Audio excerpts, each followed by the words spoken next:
நல்ல action block மாட்டிருக்கு boys. சரி கேளுங்க, உங்களுக்கு என்ன தோணுதோ கேளுங்க. மானை தேனே பொன்மானை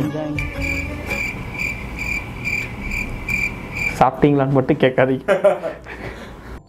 சாப்பிட்டியா சாப்பிட்டியா சாப்பிட்டியா சாப்பிட்டியா சாப்பிட்டல.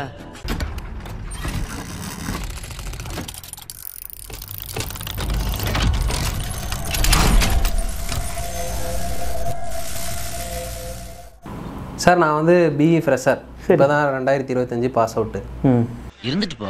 இப்போ எனக்கு வந்து எந்த இண்டஸ்ட்ரியில் போனாலும் ஃபஸ்ட்டு எனக்கு என்னென்ன தெரியும்னு கேட்குறாங்க. ஆனால் கேட்டதை கொடுக்க மாட்டுறாங்க. கேட்குற பொசிஷன்னா எந்த ஃபீல்டு எனக்கு இன்ட்ரெஸ்ட் இருக்கோ அந்த ஃபீல்டு தர மாட்டுறாங்க. அது ஏன் ஐயா உங்களுக்கு தெரியுமான்னு கேட்குன்னா, அந்த ஃபீல்டுக்கு தகுந்த மாதிரியான நாலேஜ் ஸ்கில் நம்மள்ட்ட இருக்குதா அப்படிங்கிறத பார்ப்பாங்க. அந்த ஸ்கில் நாலேஜ் இருந்துச்சுன்னா கண்டிப்பாக உங்களுக்கு கொடுப்பாங்க, அது கொடுக்காமலாம் இருக்க மாட்டாங்க. ஜென்ரலாக கம்பெனி எப்படி பார்க்கும் அப்படின்னா, எந்த கேட்டகரிக்கு ஆள் கிடைக்காதோ அதில் தான் ஒருத்தர் தூக்கி போட பார்க்கும். அப்போ எதில் இன்றைக்கி இருக்கிற ஃபீல்டுக்குள்ள டிமாண்ட் வந்து பார்த்திங்கன்னா சூப்பர்வைசரு, மேனுஃபேக்சரிங்கில் குவாலிட்டி, மிஷின் ஆப்ரேட்டர், இதுக்கெல்லாம் வந்து பார்த்திங்கன்னா நல்ல டிமாண்ட் இருக்குது. அதனால் நீங்கள் போன உடனே உங்களுக்கு நிறைய நாலேஜ் இருக்குதா இல்லையாங்கிறத பார்க்குறது செகண்டரியாக வச்சுக்கிட்டு வந்தவொடனே இது 3 வேலையில் ஏதோ ஒரு வேலையை கோர்த்து விட்ருவோம் தம்பிகிட்ட அப்படின்னு தான் யோசிப்பாங்க. அது கம்பெனிக்குள்ளே டிமாண்ட் அதுக்கு இருக்கிறனால அது மாதிரி போகிறாங்க. பட் எனக்கு அந்த லெவலில் இல்லை, நான் ஒரு டிசைன் இன்ஜினியராக போகிற அளவுக்கு என்கிட்ட ஸ்கில் இருக்குது அப்படின்னா கம்பெனிக்கு அதை கண்டிப்பாக அதை அக்செப்ட் பண்ணும். கண்டிப்பாக நம்ம டிசைன் இன்ஜினியராகவும் எடுத்துக்கும். நம்மளையே எல்லா கம்பெனியும் அப்படி கிடையாது சார். நீங்கள் இப்போ எல்லா கம்பெனியும் இல்லைன்னு சொல்கிறீங்க, ஆனால் பல கம்பெனியில் வந்து உள்ளே அவங்க வந்து ஏதாவது ஒரு உள்ளே போகும்போது ஒரு ஒரிஜினல் வந்து கேட்குறாங்க. 10th 12th R provisional certificate college ஏதோ கேட்குறாங்க. இப்போ ஒன்று கொடுத்துட்டாங்கன்னா அதை வந்து வாங்கிடுறாங்க. வாங்கிட்டு உள்ளே கூப்பிட்டுறாங்க, நம்ம வந்து போய் ஜாயின் பண்ணிடுறோம். ஆஃபீஸில் ஜாயின் பண்ணோடனையும் ஃபஸ்ட்டு உங்களுக்கு என்ன தெரியும்னு கேட்குறாங்க. கேட்டுட்டு போன உடனே சிஸ்டம் ஒர்க் தெரியுமா, இல்லை ஏதாவது கேல்குலேஷனாக நல்லா பண்ணுவீங்களா, இல்லை இந்த மாதிரி ஒர்க்குனா மேனுஃபேக்சரிங்னா நின்றுட்டு நல்லா பண்ணுவீங்களா, அந்த மாதிரி கேட்குறாங்க. இப்போ நெக்ஸ்ட்டு கேட்டுட்டு இப்போ அவங்க சொல்லிவிட்டு உங்களுக்கு இந்த ஒர்க்கு தான் தரப்போகிறேன்னு சொல்லிவிட்டு என்னன்னு சொல்லிவிட்டு, இல்லை இப்போ இந்த வேலை உங்களுக்கு இல்லை, நீங்கள் இப்போ அங்கே வந்து மிஷின் ஆப்ரேட் பண்ணுங்கள் அப்படின்னு சொல்லி கூட்டிகிட்டு போயிடுறாங்க. ஒரு 2 மாதம் ஒர்க் பண்ணுங்க, நெக்ஸ்ட்டு உங்களே அந்த இதில் வேறு ஆள் போயிடுவாங்க, திரும்ப நீங்கள் அங்கே போய் ஒர்க் பண்ணலான்னு சொல்கிறாங்க. ஆனால் அங்கே போனோம்னா 8 மாதமும் எந்த மிஷினில் நிற்க வச்சோமோ அதே மிஷினில் தான் நிற்கிறதா இருக்குது. அது ஏன் 8 மாதமாக நிற்க வச்சு நீங்கள் அதே மிஷின்லேயே நிற்கிறீங்க இல்லையா? அதுதான் உங்கள் தப்பு. 1 மாதம் முடிஞ்சோடனே சார் என்ன சார் கம்பெனி மாற்றி விடுவீங்களா மாட்டீங்களா, மாற்றி விடலையா, ஓகே சார் அப்படின்னா எனக்கு ரிலீவ் பண்ணி விடுங்க, நான் வேறு கம்பெனிக்கு போகிறேன், அவ்வளோதான். ஏன்னா அதுதான் முக்கியமான விஷயம். நீங்கள் அதை போல்டாக பேசணும். நம்ம அதை பேச மாட்டோம். அதை யார்கிட்ட பேசுவோம் அப்படின்னா, நமக்கு பக்கத்தில் உட்காந்து ஒருத்தர் வேலை செஞ்சுட்டு இருப்பான் தெரியுமா, அவன்கிட்ட மட்டும் தான் பேசுவோம்.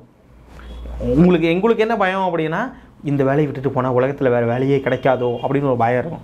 அவ்வளோலாம் ஒன்றும் கிடையாது. ஃபஸ்ட்டு அதை தாண்டிட்டிங்கனாவே போதும். இந்த கம்பெனிலேருந்து அடுத்த கம்பெனியில் நம்மளுக்கு வேலை கிடைக்கும் அப்படிங்கிறத தாண்டிட்டிங்கனாவே நீங்கள் போய் கேள்வி கேட்பீங்க.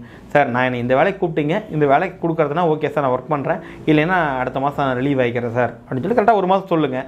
ஆட்டோமேட்டிக்காக உங்களுக்கு ஒன்று அந்த வேலை வரும். இல்லை ரிலீவ் ஆனால் நம்ம அடுத்த கம்பெனியில் நம்மளுக்கு பிடிச்ச வேலைக்கு நம்ம போய்க்கலாம்ல.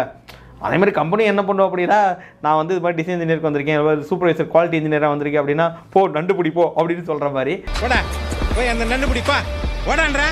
போய் எது பண்ணாலுமே நீ மிஷின் ஆப்ரேட் பண்ணு, 2 மாதம் ஒர்க் பண்ணு அப்படின்னு. ஆனால் சில கம்பெனி வந்து இதை மேண்டரியாக பண்ணுவாங்க. எப்படின்னா, நீங்கள் 2 மாதம் இந்த வேலை இப்போ அசம்பிளி டிசைன் இன்ஜினியராக போகிறீங்கன்னா என்னன்னா, நீங்கள் ஃபஸ்ட்டு போய் அசம்பிளியில் இருங்க, 1 மாதம் 2 மாதம் அசம்பிளிக்குள்ளே இருங்க, இருந்துட்டு அதுக்கப்புறமா டிசைனுக்குள்ளே வந்து சிஸ்டமில் உட்காருங்க. அப்போ தான் உங்களுக்கு அங்கே என்ன நடக்குதுன்னு புரியும். அதை வச்சு நீங்கள் ஈஸியாக இங்கே டிசைனில் ஒர்க் பண்ண முடியும் அப்படின்னு சொல்லுவாங்க. ஆக்சுவலாக ஜென்யூனான ரீசன் தான் அப்படி சொல்கிற கம்பெனி. பட் இப்போ நிறையா பேர் கேள்வி என்னென்னா, அந்த 2 மாதம் அங்கே வேலை செய்ய விட்டுட்டு இங்கே விடுவாங்களாம் மாட்டாங்களா?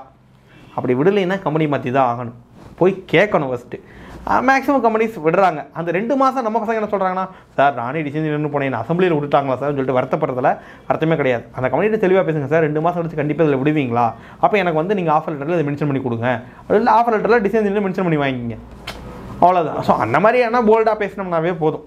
மற்றபடி இது வந்து ஃபீல்டுக்குள்ளே முன்ன பண்ணி இருக்க தான் செய்யும். பட் எல்லா கம்பெனியில் சில கம்பெனி நான் பார்த்த வரைக்குமே டிசைனரை கூப்பிட்டு வெறும் குவாலிட்டி வேலையை மட்டும் பார்க்க விடுறதுக்கும் கம்பெனிஸ்லாம் இருக்குது.